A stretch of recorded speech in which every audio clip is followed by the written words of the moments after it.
Hi, good afternoon.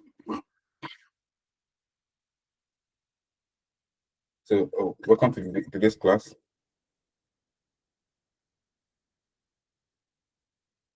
We are going to start immediately.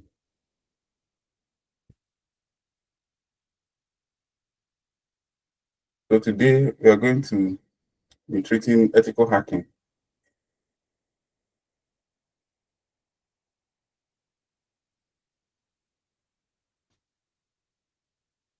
I hope you all can hear me. All right. What is ethical hacking? So a lot of people you hear about ethical hacking, but doesn't know the meaning. I think what is very popular is hacking hackers. You know what hacking is very popular, and we always know about hackers and you know what they do. So, what is ethical hacking? So, ethical hacking basically is uh, having the legal right to test a website or a network or an application to determine its security. What it means is that you, as a cybersecurity expert, with all the skills you have, once you're not functioning within the legal rights, that means what you are doing becomes unethical. For example, you are practicing, you learn a new skill and you are practicing, and you decide to test a website, maybe as a cybersecurity professional or as a penetration tester. You go to a website, maybe you're ordering something from the website, and you see, because as a cybersecurity professional, there are some results you will get, and you'll be like, something is wrong. So there are so many of them. There is 200, there is 201, there is 301, there is 401, 404, 501, and so many of them. So there are some results you, or there are some feedback you get, and you know that this website or this application is vulnerable to so attack, maybe cross-site scripting, maybe SQLI injection, SQL injection. There was an incident where a friend of mine who is also into cybersecurity was accessing, I don't want to call the name of the uh, bank, but he was accessing their mobile app. I think he was trying to send some funds. So there was a feedback he got, and he screenshotted it and sent it to me. So being someone that has knowledge of cybersecurity, I already know what is wrong. I know that that site is vulnerable to SQL injection. So if I on my own decide, okay, because I've gotten, uh, I now have an idea of what is wrong with the site, I now decide to take advantage of such thing. You see, I'm no longer practicing ethically. I'm not going against the ethics because I'm trying to take advantage of this site, of this application, for an ulterior motive, which is to uh, which is for financial purposes. So that is what ethical hacking means. When you are now doing things that are illegal, you are illegally testing a website, you are illegally testing a network, computer systems, and it is not within, you don't have a permission to do so. So that is what unethical hacking means, rather. Or ethical hacking is legally testing and securing computer systems by simulating cyber attacks. So once you are simulating cyber attacks using some tools uh, to do so, and you have the legal rights, that means your hacking is ethical. Then when it is unethical is when you do those things on a site that you're not permitted to do so. Maybe you see like Facebook and you try your skills on them when you know that you don't have the right to do so. That's become unethical. So why is ethical hacking important? I have some reasons here for that. The first one says it helps organizations identify vulnerabilities before attackers do. So if a company invites you to uh, perform ethical hacking or penetration testing on their site, on their client-facing uh, applications, you now have the right to do so. They want you to find this out, find these things out, those vulnerabilities, those attack surfaces. They want you to identify them so that they will remediate before the bad hackers seize them. So the second reason is to prevent data breaches and cyber attacks.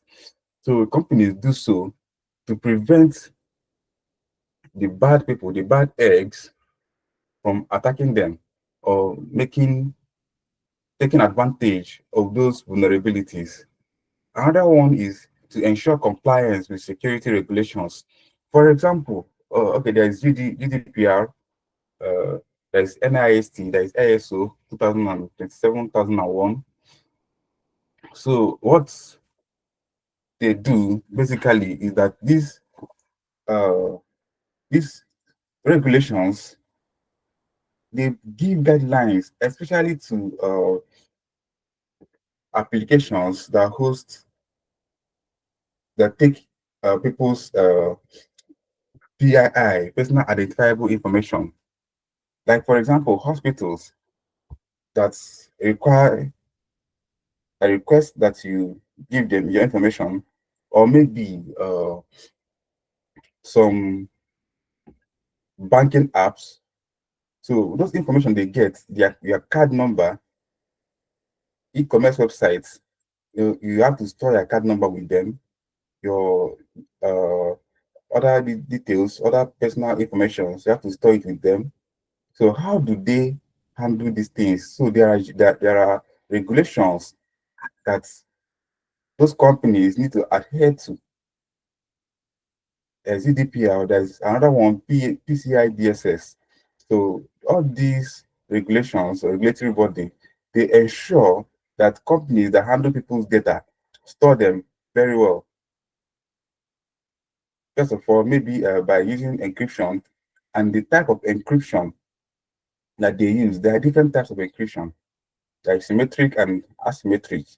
So if you are using, for example, symmetric encryption, when you are supposed to be using an asymmetric encryption, it will be easily uh, hackable, or it will be very easy for hackers to crack the encryption.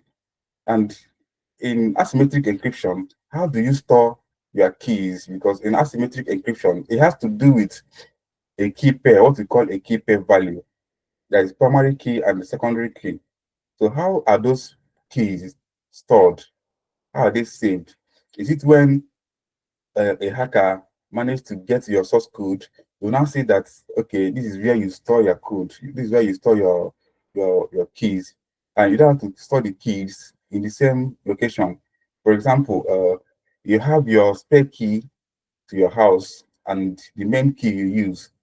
When you're going out, you lock your house, you don't put your spare key and your real key at the same place, so that even if you lose one, you don't lose the other. So that is uh, the best way for me to explain it. So how do you store those primary keys and secondary keys when you come to asymmetric encryption? So those law or those regulations are what GDPR, NIST, ISO, PCI DSS, that is what they enforce. And lastly, it also protects users, businesses, and governments from cyber attacks. It doesn't just protect them from cyber attacks, businesses, when businesses get hacked, they lose their customers because customers lose faith in them. Customers will know that this company does not or cannot protect our data. This company cannot protect our information, that our information are not safe with them. So it's a big disadvantage when it comes to businesses and even governments. For example, when like CBN, Nigeria CBN, for those that are in Nigeria here, our Central Bank of Nigeria, when we can breach their data, their sites, and get access to it, you see that the government will lose a lot of face. They will lose credibility. They appear as if they don't know what they are doing. And if they are going about looking for investors, investors will not take them serious, because if you cannot protect your central bank against hackers, you see that's a serious issue. How do you think that trust you with their funds? How will investors trust you with their funds? If you are inviting other countries for partnership, how are they going to trust you to know that you can protect their money, or you can protect their ideas or whatever that they are doing with you? So you are going to lose, as a government, you are going to lose credibility. And if as a business, you are going to lose customers, you are going to lose uh, credibility also to your customers and clients and to the board. You find out that you are losing your customers to uh, similar businesses that are into the same thing that you do. So I want us to see the features of ethical hacking and unethical hacking or malicious hacking. So when it comes to legality, in ethical hacking, you have to be legal. You have to be within the ambit of the law. You, as an ethical hacker, you must be authorized for you to be able to conduct a penetration testing on any network or any infrastructure. You must have the legal backing. If you don't have the legal backing, you will, or if you get caught, if you don't have the legal backing and you get caught, you see that you're going to be penalized for it. Some people even lose their certificates as a result of that. Then when it is malicious, it is illegal and it is not authorized. Then the objective of ethical hacker is to strengthen security. So when you, as an ethical hacker, you have the permission to conduct ethical hacking, penetration testing, or vulnerability assessment. It is for the purpose for you to find out those flaws, those attack vectors, so that they will be remediated, so that the company, is going to work towards solidifying those areas so that they won't get breached or they won't get hacked by the actual bad hackers. Then, but for malicious hackers, their own is to steal, their own objective is to steal, damage, or disrupt uh, services. For example, there are some times that you are trying to visit a website, you see that the website is not responding. It is not because the server is not up, but because there is a huge demand of resources. maybe a lot of people are trying to access the website at the same time. So sometimes hackers also use what we call DDoS. I think we've done that in our previous class, distributed denial of service, whereby they use multiple bots or multiple computers located in different areas to request for services from a particular website. So these are false requests. So if the server is now trying to attend to these bots,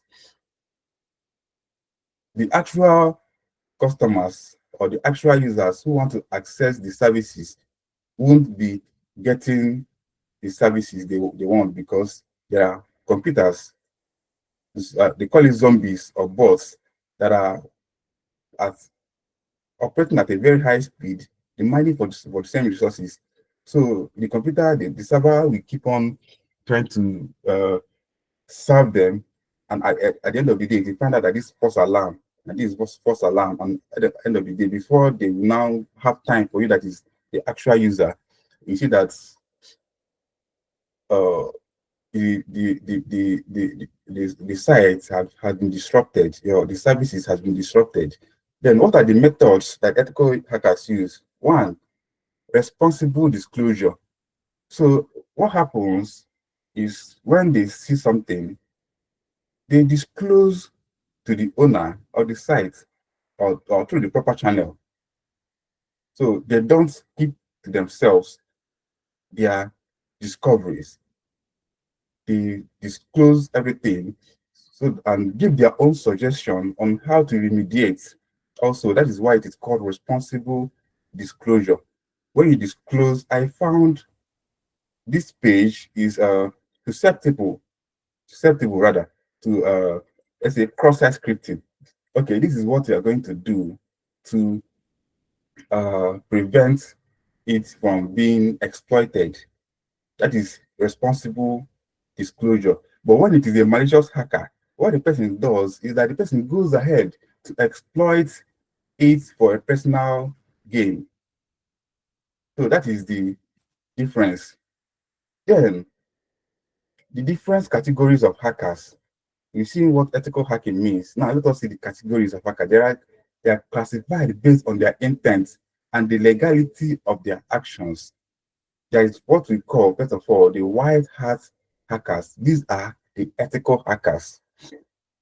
So what they do is that they have permission to improve security. When you give them permission, they will test your network, they will test your infrastructure, and they will identify the flaws, the security flaws there.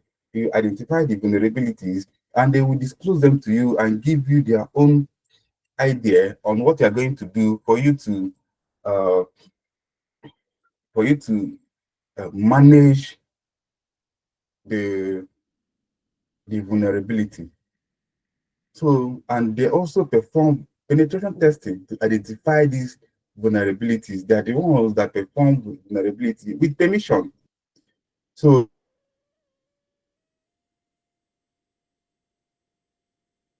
they follow legal. If, for example, 10 let's say a website have 10 subdomains, and they tell you specifically this domain and this domain, we don't want you to access them. We want you to access 3 of these domains, leave the other 7.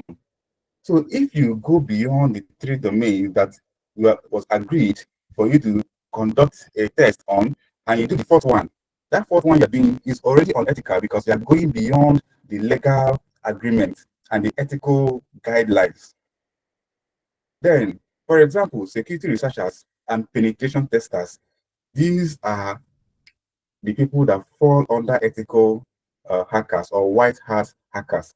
Then the second are black hat hackers. These are opposites of white hat hackers, black, white. So they are the malicious or unethical hackers. These are the ones that you always hear in the news, that they compromise so and so security. So what they do is that they are the unauthorized hackers or attackers who exploit security flaws for personal gain. Maybe it will be for the reason for them to push a political uh, idea, or maybe for them to for financial gain, or maybe for any other reason that they want to do so. Maybe they want to make a statement, or maybe for like two countries that are, for example, Russia and the USA. There was something that happened, I think, in 2020 poll, where USA was accusing Russia of manipulating its election. So that is unethical. Russia, if that is true, if that allegation is true, I'm not saying that it's true.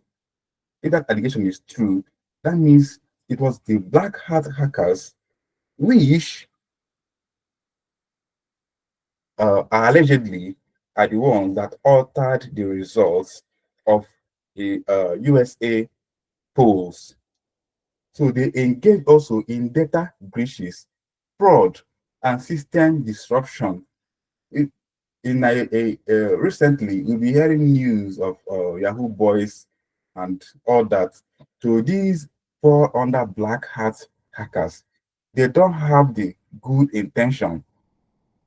They only have bad intention for personal gain, for fraud, system disruption, data breaches.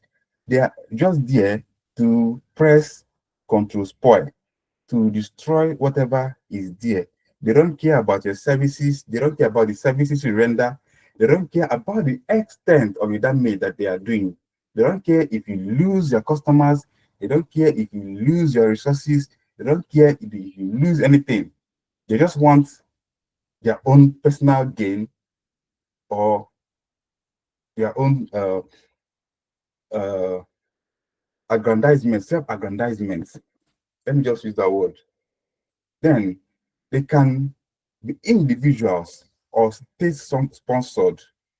There is Lazarus Group, and there are so many other groups. So there's been this news going around that North Korea sponsor hackers to track the citizens, to know what they are doing on the internet. So those ones, if it is true, as alleged, that means that it is sponsored by Korean government.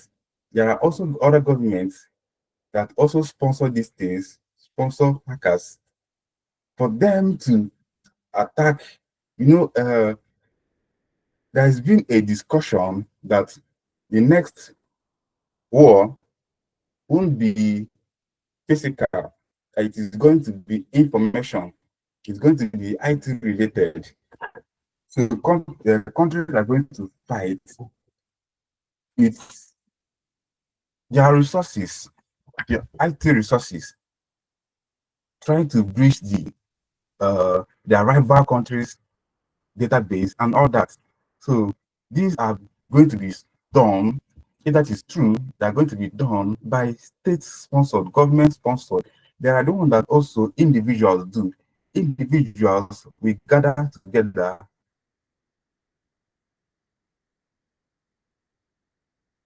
that have these skills, and they'll pull resources together, divide the work among themselves, and start attacking popular websites like banks, where they can gain financial favor or the financial compensation. So they go ahead to attack them, pull resources together, and form a very big network of hackers. So those ones are individuals that are being sponsored, are sponsoring it, they are not sponsored by states or by governments. So examples are ransomware gangs, cyber criminals, even the Yahoo boys that we normally hear of. They also fall into this category because it is a network of people that are come together. They have special people with special skills that whenever there is need, this one will bring his own resources, this other person will bring his own skills, and they come together to perform a fraudulent act. So those ones can be categorized under black hat hackers. Then there is gray hat hackers. These ones is a mixture of black and white. that will give you gray. So they are somehow in between. So why they are in between is that they won't have permission for them to perform an assessment. You don't have to give them the permission. But when they access your resources, your network, and all that, whatever they find out, they'll come to you and report it to you. So, first of all, what they did was unethical, but it was with the right intention of reporting it to you that this is what they find out. For example, I myself, maybe I would want to work with Tesla. So I applied to Tesla and they refused to consider me. Because I have the skills, I will go to Tesla without permission and I will hack one of their sites or one of their subdomains and I will report it to them. Hey, Tesla, I'll write an email to Tesla. Hey, hello, Tesla. I conducted a test on your so domain or subdomain, and this was my findings. Number one, cross-site request forgery, cross-site request, cross-site scripting, and all that. I'll tell them that these are my findings. So they will now call me. They can sue me to court if they choose to, or they can negotiate with me.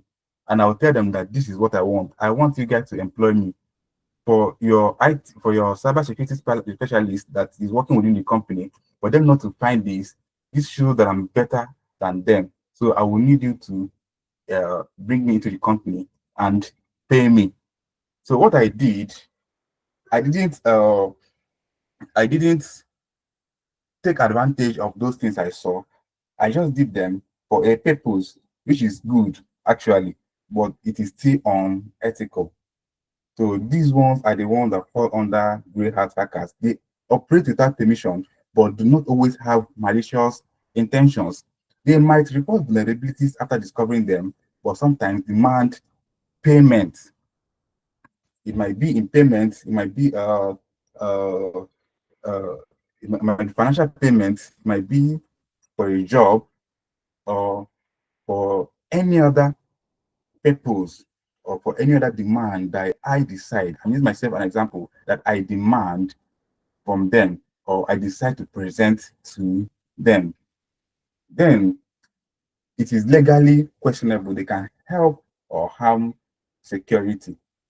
Also, examples are hackers who expose flaws in major corporations. And remember, not every company will be willing to negotiate with you. Not every company that you write to will be willing to negotiate with you. They can decide to take legal actions against you. And if they take legal actions against you, you are wrong. You'll be on the wrong side of the law because you don't have the ethical uh, uh, uh, backing to perform what you did. So that is it. Then next, I'm going to look at phases in ethical hacking. There are phases in ethical hacking. What are the phases? The first one is reconnaissance. So reconnaissance is information gathering. This is the most important stage in ethical hacking, whereby you have to gather information about a target or about a client. You have to know their weaknesses. You have to know their strengths and their weaknesses, their entry points, their ports that you can the ports that you uh, can take advantage of, or the services that you can take advantage of. You already know what ports and services are because we've done that in our networking class. So there are two types of reconnaissance. There's active reconnaissance and there's also passive reconnaissance. Active reconnaissance is when you come in contact with the target. Passive reconnaissance, on the other hand, is when you don't come in contact, just the opposite of active reconnaissance. For example, if, for example, I want to find out information about somebody and I walk up to the person and I meet the person and ask you, what is your name? you see, it is becoming active. I'm actively meeting the person and I'm trying to get information from the person.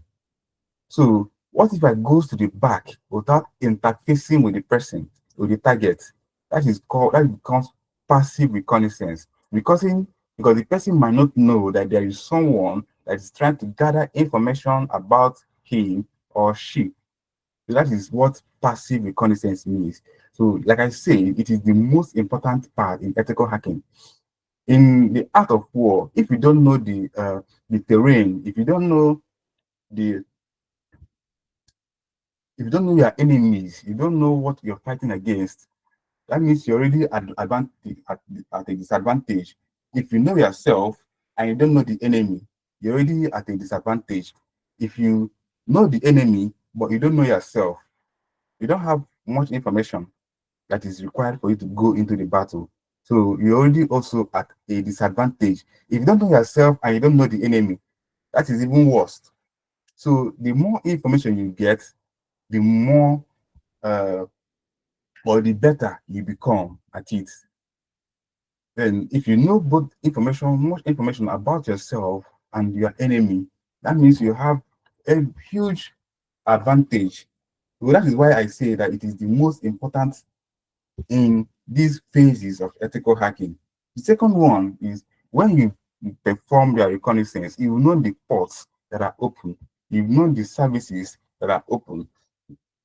You now do what is scanning and enumeration. This is not too far from reconnaissance. It can be used interchangeably with reconnaissance. So scanning and enumeration is for you to scan and know the open ports and services. Open ports, the vulnerabilities, there are so many of them. So it is when you scan, you enumerate, and you find out, okay, this is what I'm going to use. This port is what I'm going to target. This is where I'm going to concentrate my effort on. This vulnerability. Okay, wow, I've seen this. I recognize this vulnerability. So this is what I'm going to capitalize on to breach their security. Then the next is gaining access. When you scan, you know the services and ports that are open and the ones that are uh, that can easily be taken advantage of. You now do what is called gaining access. This involves breaking into a network using identified vulnerabilities or entry points like services or ports. So this is a stage where you now, after you've identified those services and vulnerabilities, you now take a step forward into breaking into the network. So that is where gaining access uh, is. Then the next is maintaining access. When you've gained access, what next do? You have to maintain the access that you gained. This involves maintaining your presence in the network. For example, there's a website that you manage to access. Maybe they are into online delivery, or maybe a banking system, a banking platform, and you scanned and you saw that uh, this website is vulnerable to maybe cross-site scripting or SQL injection, and you manage to gain access to the database. For example, SQL injection, you manage to gain access to the database. The next thing for you to do is to maintain the access so that you don't lose the access that you gained. That's the next thing. So when you maintain your access that you gain, you remain in the network. So it involves another skill for you to be able to maintain access. Some people, when they gain access, they don't know what else to do. So they can easily lose the access. They can type a code, the wrong code, and they will be thrown off and they make themselves visible. Maybe when they gain access initially, they are not visible. So when they are now trying to maybe do what we call privilege escalation. In privilege escalation, there are two movements: there is lateral and vertical movement. So when you don't know how to do this, you see that maybe you have blown your cover. You don't know how to maintain the access you gained. You will be yanked off the network. So maintaining access is another important skill when it comes to ethical hacking. Then the next is clearing tracks. What does it involve? Clearing tracks is when you are inside the network already, and you are trying to clear your tracks so that people would not know uh, that you are still in the network, and they don't trace the path or the entry point you use, or maybe the vulnerability that you capitalize for you to gain access into the network. That is where the clearing your tracks. It is very important. It's a very important skill. And that is why whenever there is a data breach, a series of investigations by digital forensic experts are being used to know the entry points. So if you don't clear your tracks very well, you'll be easily identified. Maybe your MAC address was exposed, maybe your IP address was exposed, maybe your username or anything, you left a message, you left something behind for you for you to be tracked with, for you to be identified with. That is why clearing tracks is also very important. Then the last thing, because you are an ethical hacker, you have to report your findings. You have to document it, document your findings, identify the vulnerabilities that make a note of the vulnerabilities that you identified, the exploitation method. You have to give details that this was what I did to gain access to this to your network, and this was what I did. This was the vulnerability that I took advantage of to gain access to your network, and you make your recommendations for remediation. That is very important. You have to make your recommendations. You don't just tell them, I did this, I did that, and I gained access. So if you're explaining to a board, let's say, for example, uh, a board gave you the job to conduct a test on their client-facing facilities, and at the end of the day, you tell them, yes, I've done the test. Maybe after 2, 3 weeks, you go back to them and tell them, yes, I've done the test. I'm into your network. I've been able to breach this, breach that, breach this, and breach that. And they'll be looking at you for you to conclude, and you say, now pay me. You see, you've not done anything. You're not talking to experts. You're talking to board members that will take decision. So their own is to look at the report you brought and act on it, and seek for your opinion. So you don't expect them to go and look for opinion somewhere else. That's why you have to put your own recommendations at the expert that conducted the test, and tell them this is what you are going to do, this is what you are going to do, for you not to allow unethical people, the malicious hackers, to be able to gain access to the where I was. Because if they manage to get to the place I was, or the place I was able to get into, they are not going to report to you. They are going to capitalize on that and bring down your network. So these are the phases in ethical hacking. Now we are going to move into practical. So for us to go into practical, I will have to project my screen.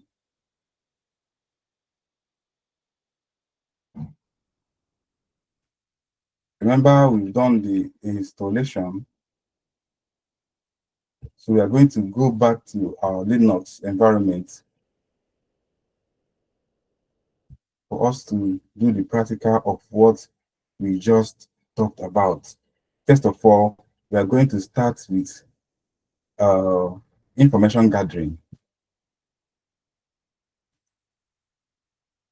So in the information gathering, because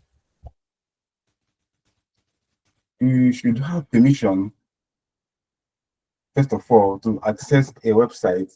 So there is a website that I went to. It is called it is called Bug Crowd, right? Sorry, not Bug Crowd. I think Bug Crowd. Sorry, HackerOne. I went to HackerOne, and for the sake of ethics, there are a lot of companies there that put themselves forward for you to test them, to test their security. So if I'm going to use the one that I don't have permission to, and I post it on YouTube, my YouTube platform, if they notice something like that, they are going to delete, bring down my account. So the one we are going to use is PlayStation. We are going to use PlayStation. That is one of the sites I saw there. So that is for the sake of ethics. So there are some tools that we can use for uh, reconnaissance in Kali Linux. The first one is who is. You are going to ask who is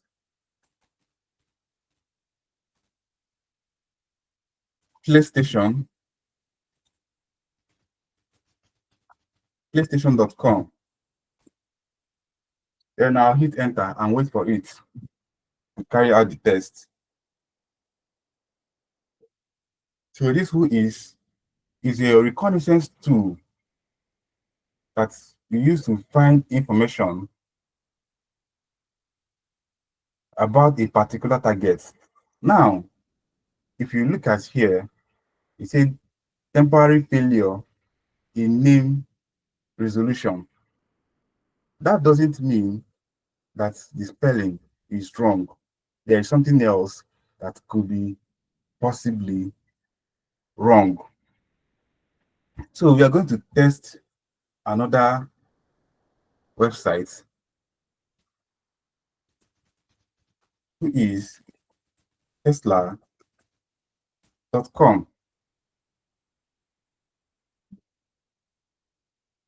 and we wait while it performs the task and try to get information about Tesla.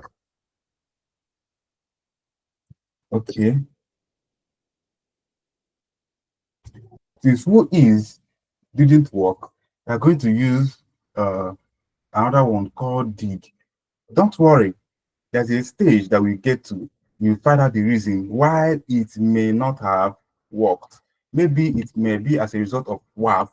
Uh, a WAF is web application firewall. It may be a firewall that is stopping us from getting this information that you are requesting for. Maybe the website is being hidden behind a firewall. So that firewall will not give us access to the actual information that we want. So the next one, we are going to try dig. Dig. Let us use PlayStation. PlayStation.com.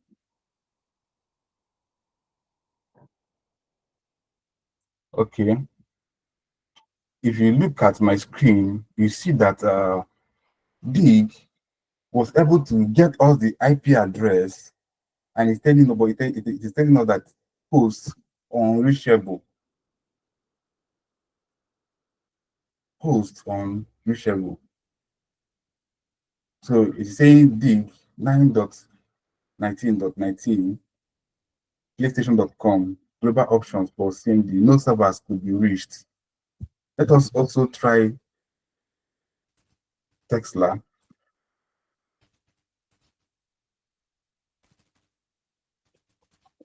Tesla.com. Let us see the information that we get.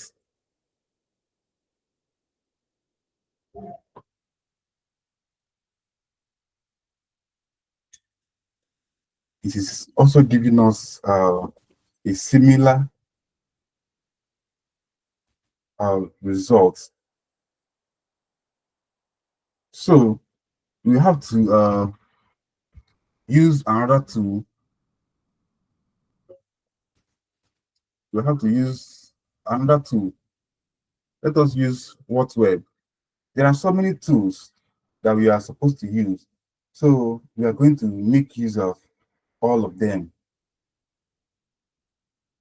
because all of them, they are going to give us different informations. There is no information that is too small. No matter the amount of information you get, it can never be too small. The more information you get about a target, the better uh, advantage you have. So you spend much time, if you spend much time in your reconnaissance stage, you'll be able to get a lot of information. Then, before we go further, there is something else I want us to take note of. And what is that? As we are getting this information, you are expected to take note of them. I will create something that will help us in that. I'm going to create a file in our Linux that will help us to save all the information that we will be getting.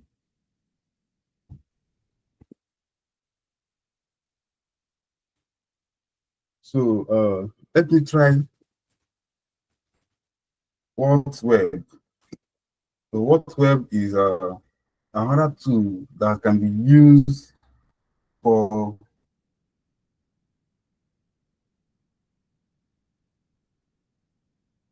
reconnaissance. So I will say What Web Tesla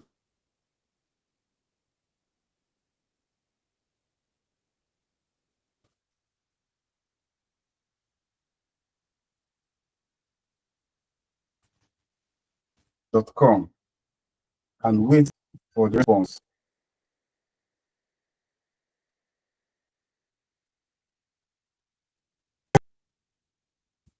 Performing, it is still performing.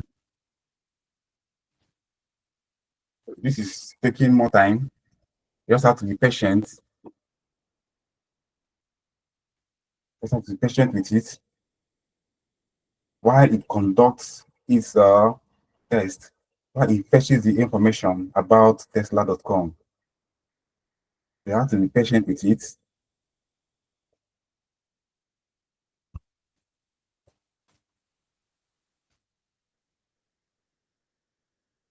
So whatever information that we are going to provide it with, we'll gather all the information and we'll save it for reference purpose. So we don't just get the information, look at it, and close it. You have to save it in a file so that whenever you want to write a report, you open the file and copy the information. Okay, no address for Tesla.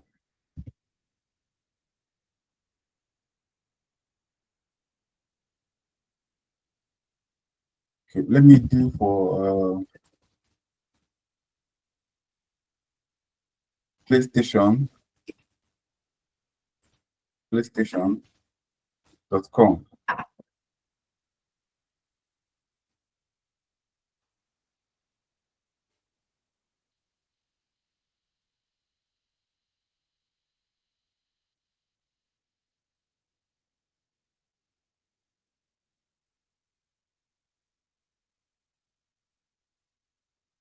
So we wait and see the information that we will be able to get by using these tools. We see and wait and see for the information that we are going to fetch. We'll be able to fetch with these tools.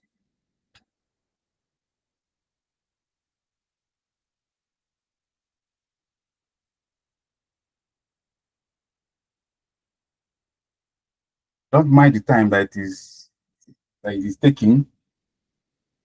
You just have to relax and enjoy the process. And while you're here, you can also be trying it. I believe all of us must have installed our Kali Linux and it must be up and running by now. So while we are here, because you might be getting a different result at your own end. And I think the scan is done and I didn't get any anything yet. Nothing has been disclosed to me. So that does not mean that we can't get any information. There are some parameters I would like to add here.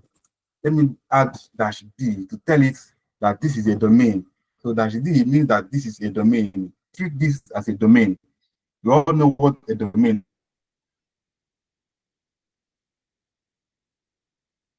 We now have a result.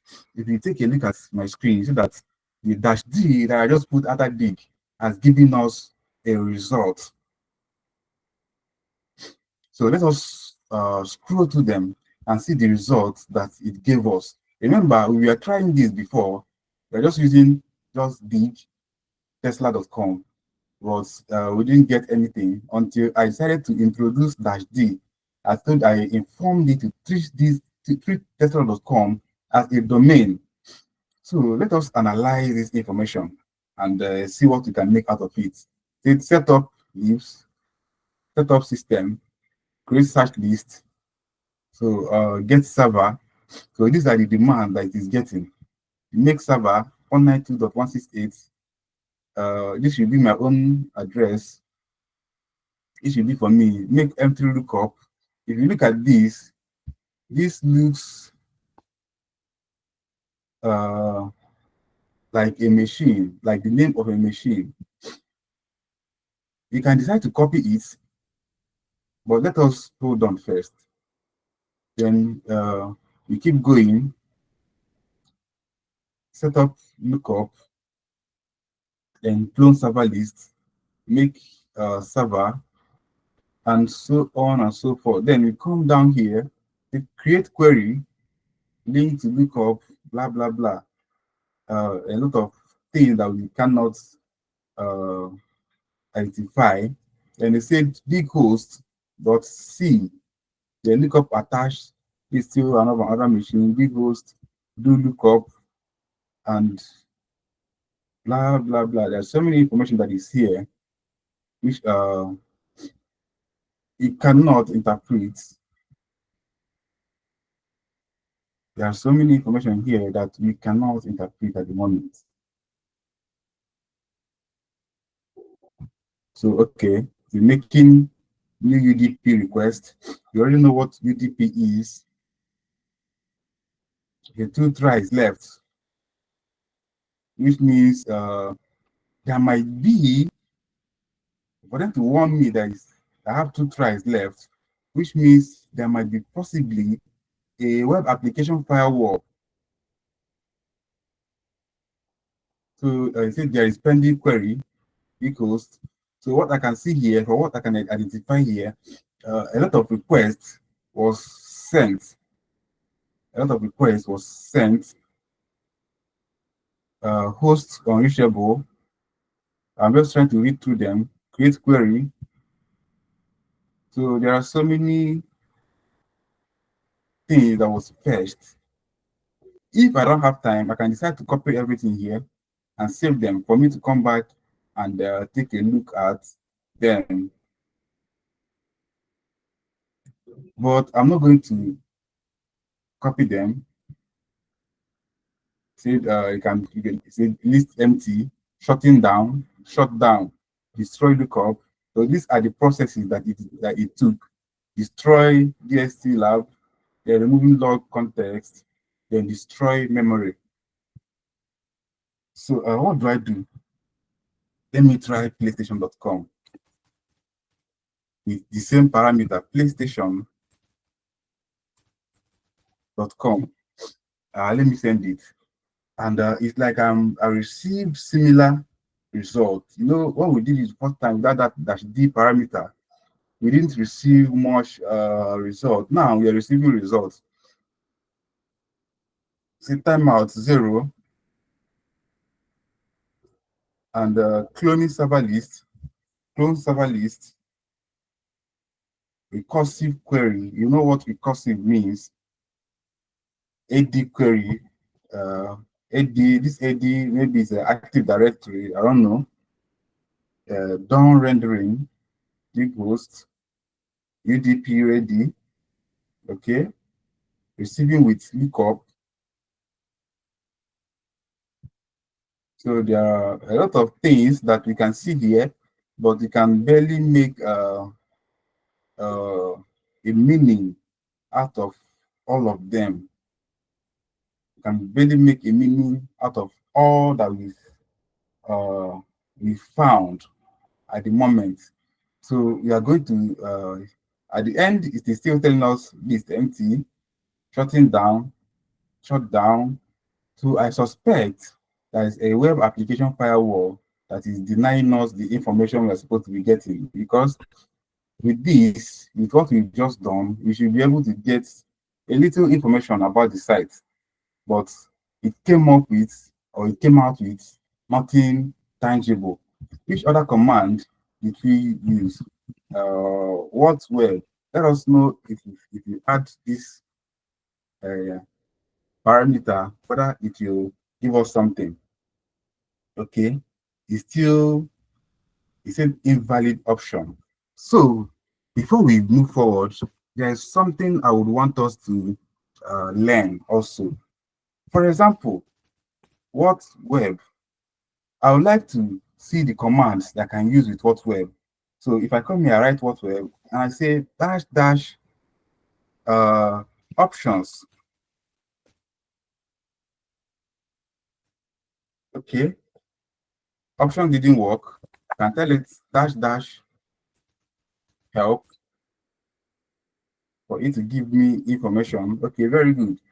Something came out. Now, if you take a look at here, you want to see more information about what web, how to use what web. And if you can look at my screen, see that a lot of results came out. So, okay, this is where it started. Usage, what web, options, URL. So we can put some options. So let us, before we put the URL, which is the domain. So let us learn about the options. Target selection. So enter URL, host name, IP address. So it is not just for IP addresses.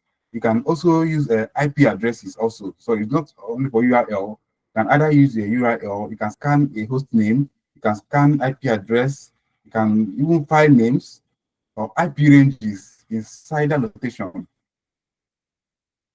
So target modification, URL dash prefix. Can add a prefix to the URL. For example, example.com slash dash slash dash robots.txt. So this file extension is, we are trying to scan not just a website, but this is a file that is within a subdomain in example.com.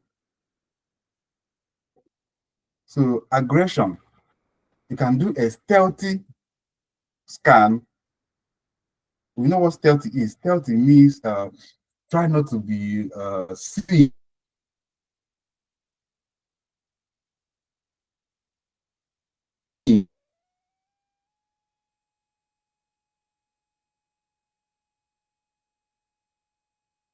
Trying to be aggressive. So there is also heavy URL request to be made. So here we see the options dash h, add an HTTP header example. So these are the parameters that we can add to whatweb.com for us to. Allah. Hello, do you have a question?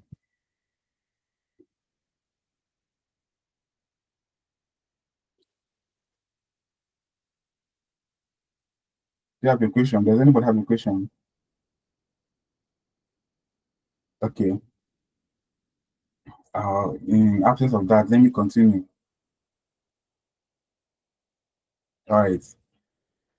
So this dash dash helps gives us information about this command that we use, or this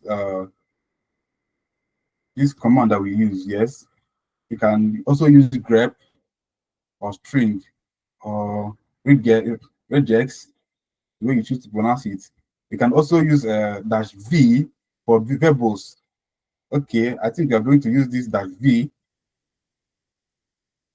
We're going to use this dash v. I'm going to give us an example of how to make use of it. So I can say what web dash v. Let me try indrive.com. So this dash v is verbose. It's going to provide us more details about indrive.com.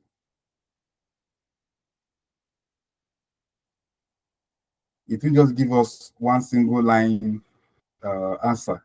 It's going to provide us with enough of information about indrive.com. So indrive is also another website that gave us permission to use to scan them. So that is why I'm also making use of indrive. So I'm trying to function within the heartbeat of the law so that I won't be sued. Neither will I want my social media, my YouTube platform to be brought down as a result of a complaint. So the World Web is taking much time, but we are going to wait to see the information it will be able to give us. And while this is going on, there's nothing you are going to do. You just have to allow it to run. You just have to allow the process to run. Okay, at the end of the day, we can see that in Drive, there is no information. You just gave us similar information with the rest that we did initially. Okay. Let us try another one. NS lookup. Let us use indrive.com. InDrive gave us the permission to use them. So using indrive.com. Okay. The communication error host unreachable. The host is unreachable. Host is unreachable. No servers could be reached. This, okay, let me add this parameter to dash D. Okay, said invalid option. Host unreachable. It shows the dash D didn't work with InDrive. All right. Let us try using InDrive with PlayStation.com.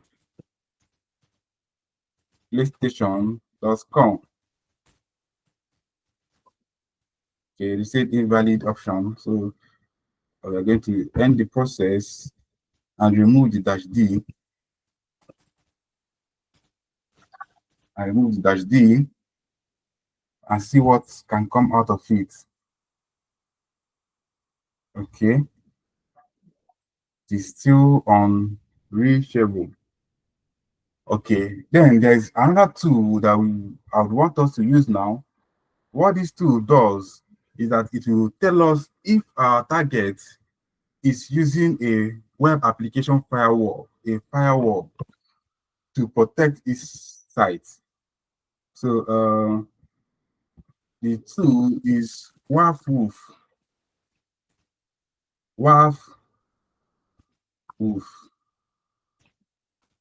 So for this WAF, it is you are going to use 020 in the WOOF instead of O, the alphabet O, and let us run the tool. Okay, if you can see here, the tool have started.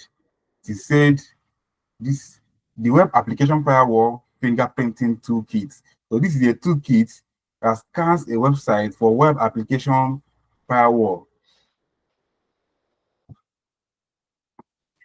So the result is finally out, and we are going to take a look at them. With what proof? Something went wrong. HTTPS connection pool host equals to PlayStation.com. Max tries exceeded with URL caused by new connection error. Okay. The website is not down. Maybe they have identified my address, my IP address. Let me try in Drive because I haven't done much with them. Let me see what information I'm going to get with in Drive. You can see the version. The version is version 2.2.0. Okay, something also went wrong with this. It said Waffle appears to be down. I'm going to open my browser to make sure that this result they told me is actually true.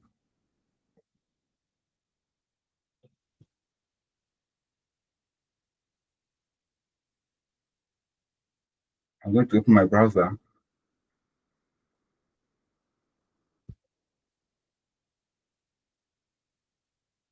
and try in Drive.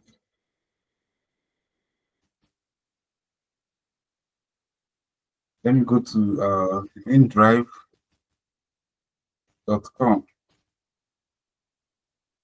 to know if it is actually down. I've gotten multiple responses that the site is down. Let me know if it is actually down. Okay, I open this browser twice. I'm going to close this one while we focus on this search.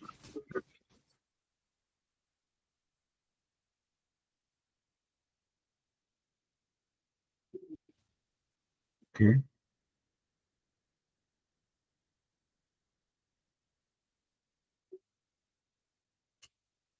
our network is a bit slow.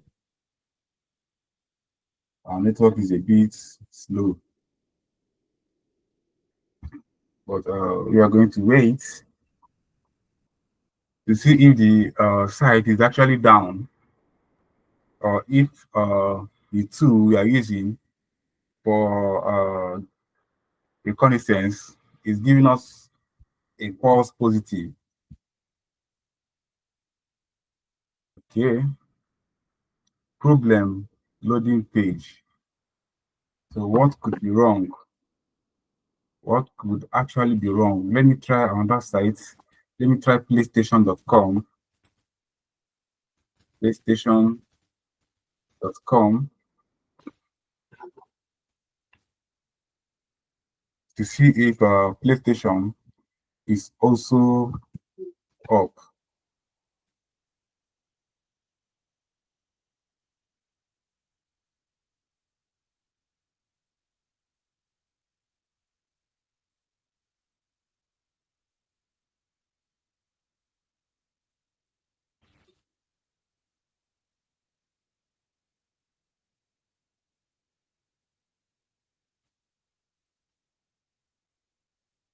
So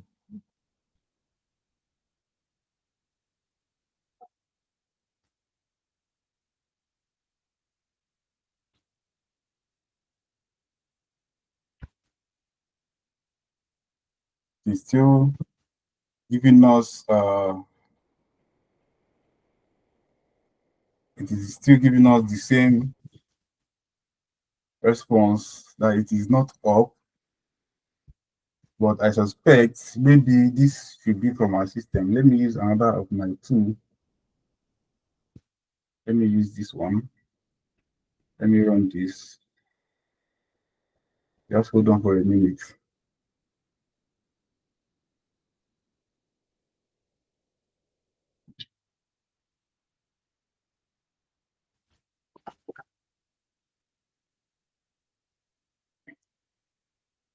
Just hold on while I start another machine.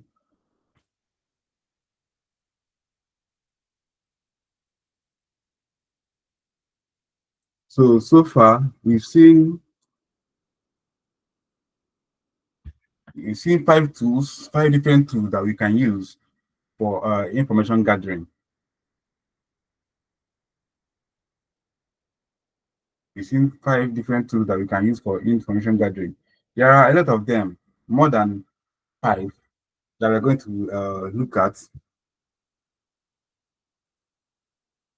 There is also the harvester. We are going to take a look at that one also. We are also going to take a look at, if possible, sublister, also recon energy, if time permit us. And also we'll take a look at maybe Mortego. Most importantly, there is another one I want us to take a look at.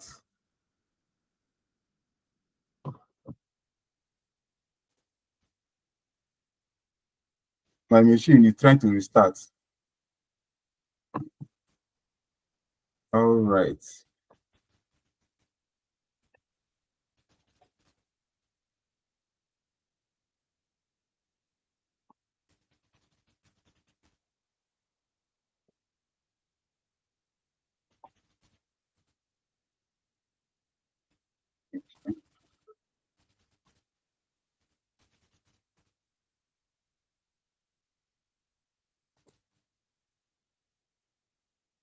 Okay. All right. Let us continue here. I'm going to try those tools. First of all, where I stopped, I want to open the browser. I want to open the browser.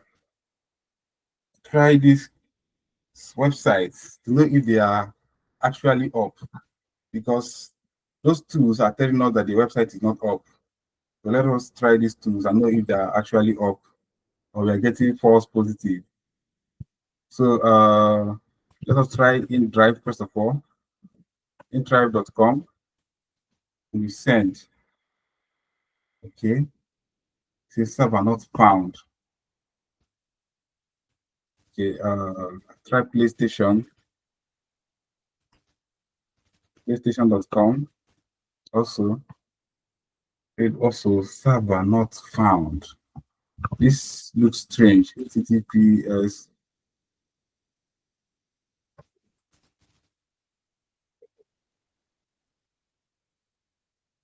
Right. Let me do it this way.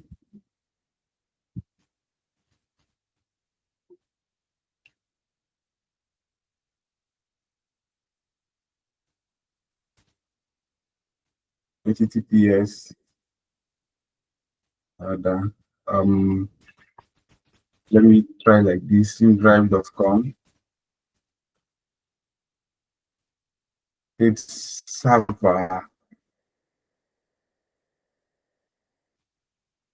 not found. There is no way this all these sites will block me at the same time. I know they will block my IP address. They won't even block my IP address because they are the ones that invited me to use them. HTTPS, PlayStation.com. I think something is wrong. Something is wrong from somewhere. I can't access the network.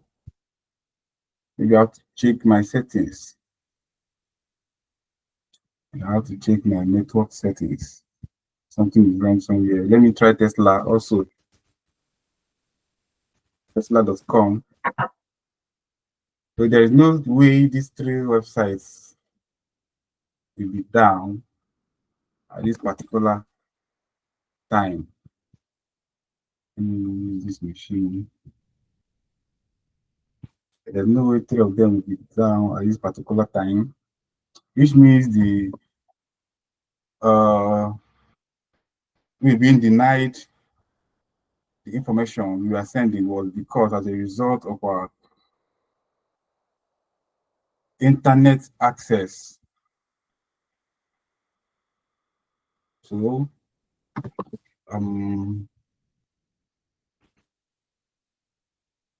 let me go to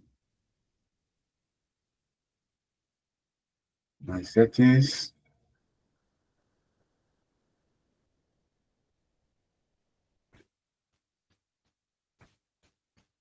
Let me go to my settings.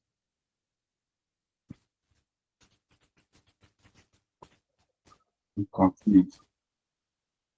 Okay, my IP address is still up. My IP address is still up. Let me add this to it. No such option. Of course, I don't expect it to have an option, to be an option.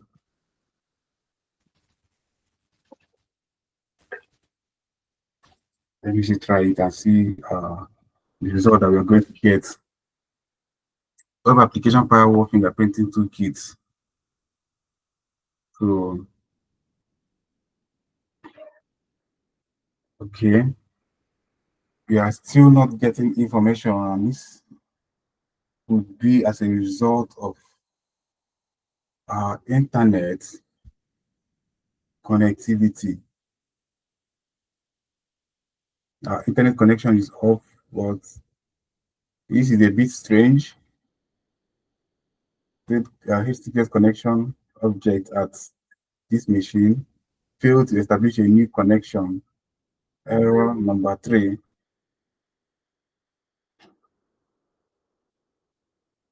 Error number 3.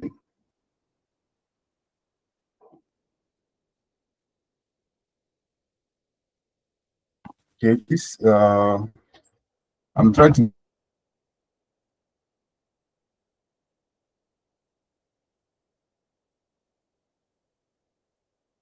look for a way to handle this.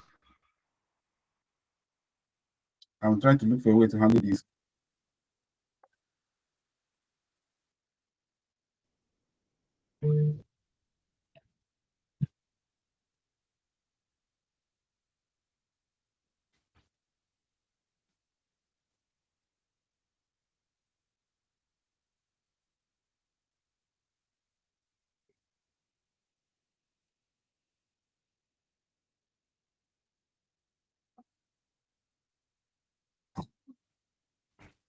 I'm trying to look for a way to handle this. Let me turn off this machine.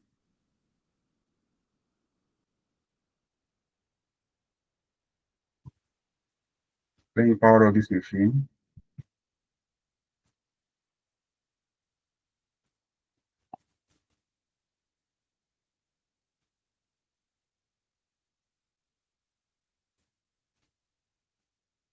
I'm trying to fix this. Trying to fix this. Okay.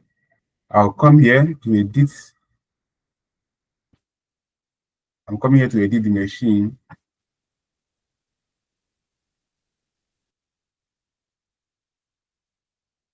Coming here to edit the machine.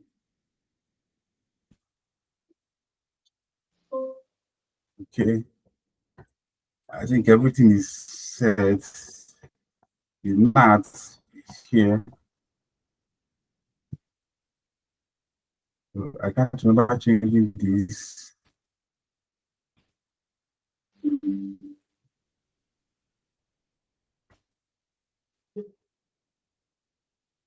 Let me change it back to NAT.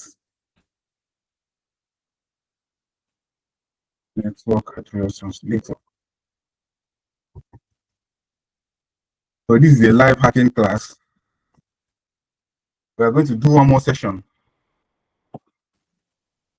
We're going to do one more session on this, and then we're going to end our bootcamp. Okay. Here. Let me change it back to NAT. Network adapter.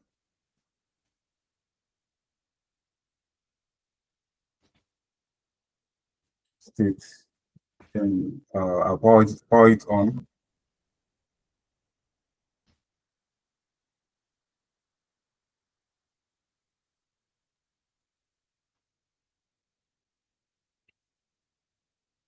So these are some of the tools that we can use for information gathering. There are a few of the tools. There are a lot more that we're going to learn.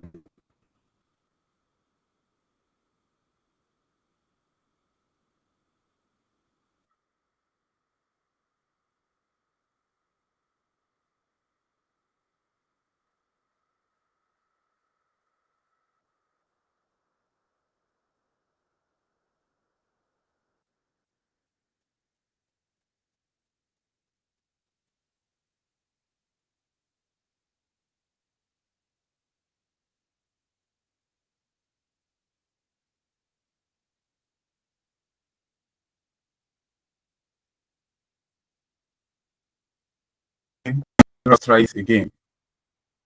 Let's try those things we are doing again.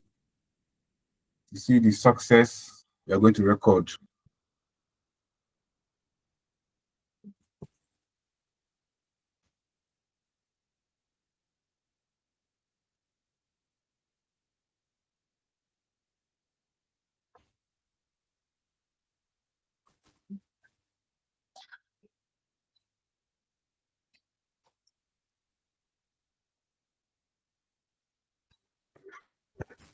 All right.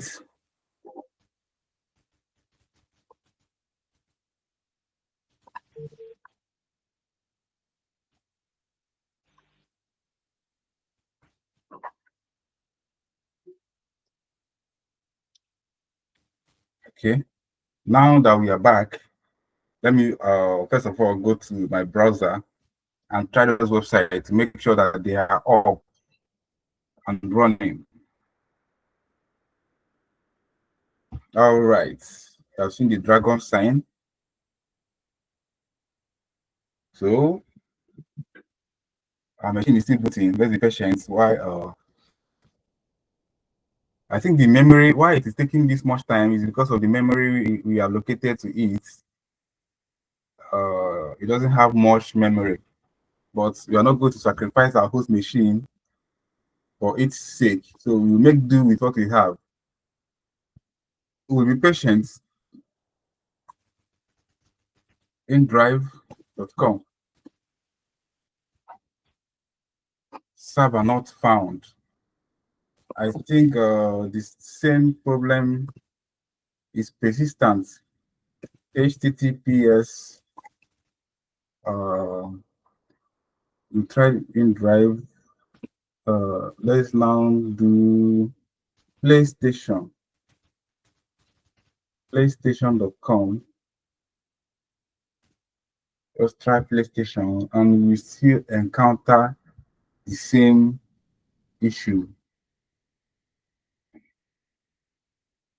Okay. Maybe it's because my network might not be strong enough. That is my only explanation for this. Because if my network is strong enough, we don't have any other option, or it doesn't have any other option for it to go through. So basically, these tools are the ones that we can use for this stage. These are the tools that we can use for this stage. What we did is basically how it is done. Once you hit those you type in those commands, you put the URL or the domain of your target or your target domain, and you allow it to do the work. So that is basically how this is done. Let me zoom in.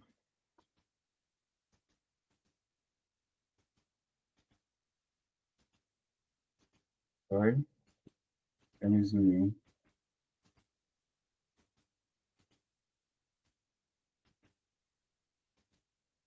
All right.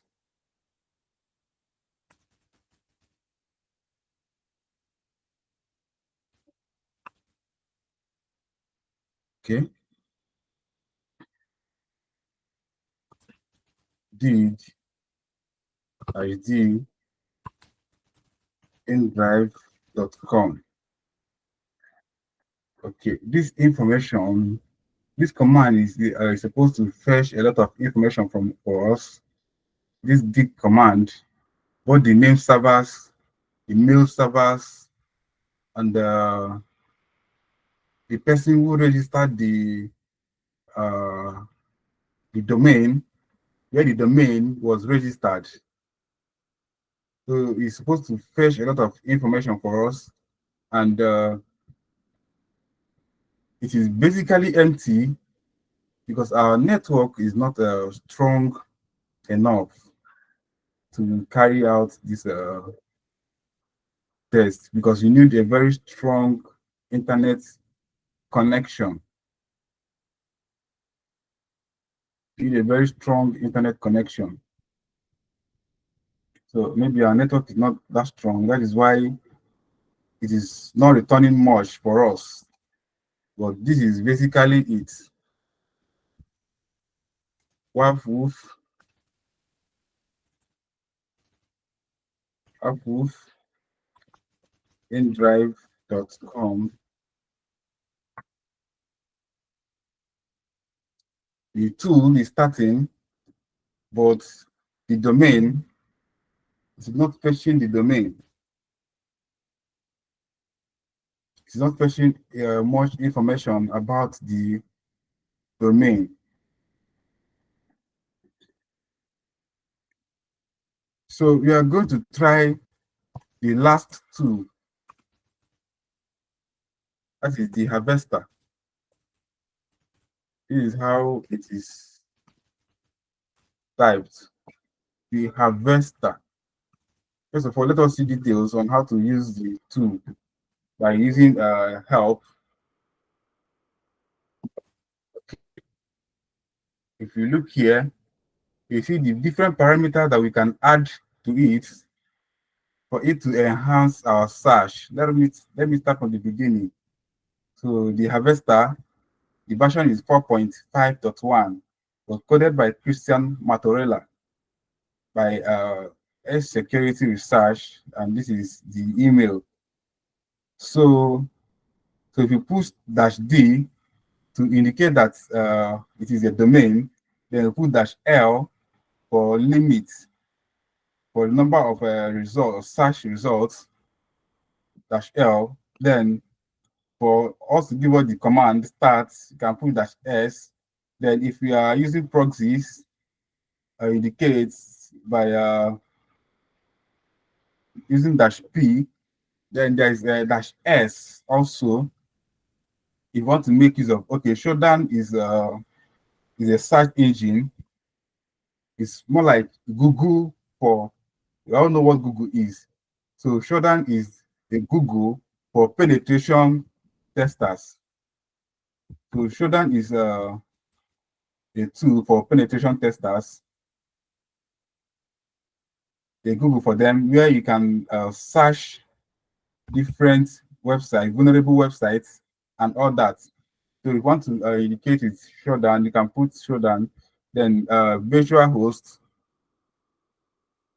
to verify host name via DNS resolution, and so on. Then -e for DNS server. If you are trying to search a query about the DNS server, you use that -e. Then -t for what is for takeover. Maybe you want to take over. This is for, I think this is for offensive security, when you are now going beyond scanning. So that is where you use -t. Then -r also for to resolve DNS resolution. You all know what DNS is. DNS is a domain name service. What it does is that it translates, for example, facebook.com into IP address for computer, and it translates the IP address back to us as facebook.com, for example, for us to memorize the Facebook address, facebook.com address, because there are so many addresses. Like, for example, now I've used InDrive, I've used Tesla, I've used PlayStation. Imagine cramming IP addresses 132.57. Blah blah blah. Imagine cramming about more than 10 of them because want to access the services. You find out that you are mixing these things up. So what DNS does is that it makes it simpler for us by translating these strings, this URL, into into an IP for the computer, and translating it back for us to the one that we know, to the URL that we know. Then there is -n to enable the DNS server lookup. Then there's -c if we want to brute force DNS. So these are other options. Okay, we can also put -b to include some of these sources. For example, for us to include some of these sources that are that are listed here, we can say we can say the harvester. First of all, this is a domain, and the domain is indrive.com. You now use this -b and tell it use these sources: Anubis, Baidu, LinkedIn used to be here, but I can't find LinkedIn again. LinkedIn used to be here before, but I can't find LinkedIn. So we can decide to URL scan is another very important one. You can include all of them by separating them with commas. Then you can also use GitHub code. Of course, you can use GitHub code. You can put as much as you wish to include. Keep GitHub code, and we can also, which other one? Okay, let us add also criminal IP and send, and the process will start. Okay. If you look here, it said unrecognized arguments by do. Okay.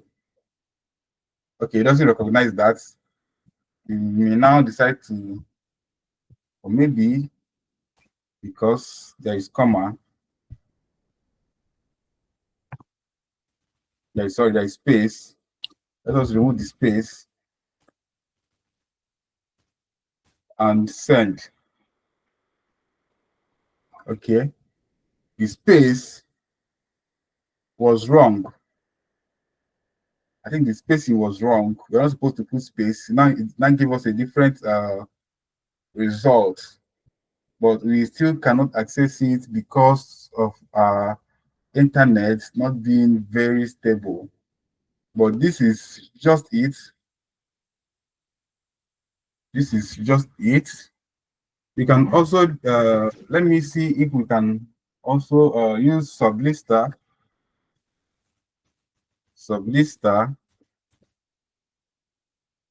Oh, sublister. The sublister is another tool that we can use. I think we have to download it first. Password. Using password for it to download. Because my password is wrong. Okay, you have started the download process. So Lister is being downloading, is downloading. So we have to wait for it to download. Unable to fetch some archives. Maybe run sudo apt-get. Okay. See, we should run sudo apt-get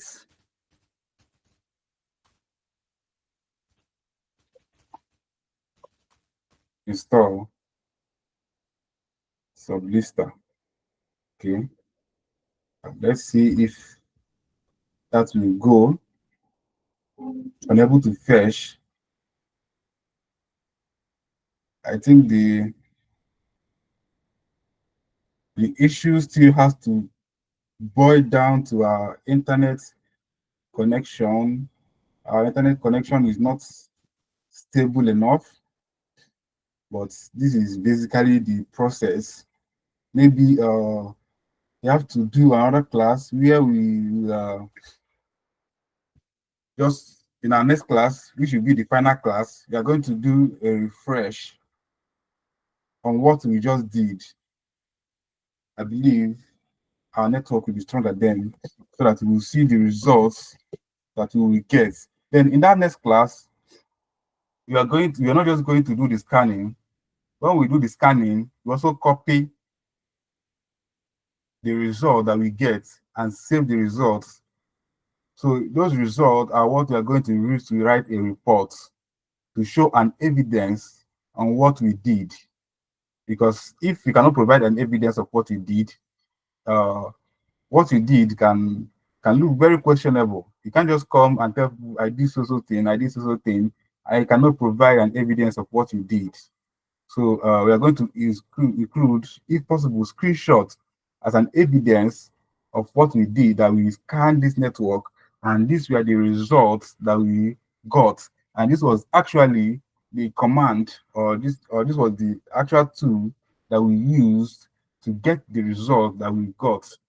So I think with this, we are going to come to the end of today's class, and we're now open for questions. So if anybody have a question, you can feel free to ask the question.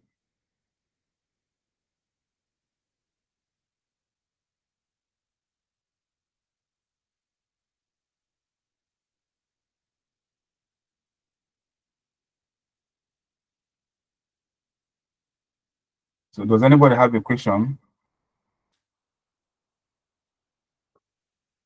Agatha, Vivian, does anybody have a question? Shadrach,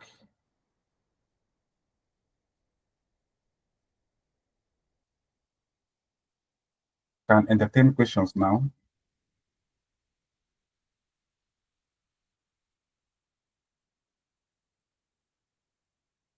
Okay. Since there are no questions, I think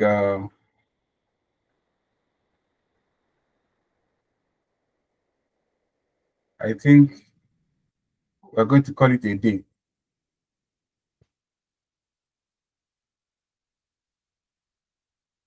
We're going to call it a day then. All right. Thank you all for participating. Have a nice day.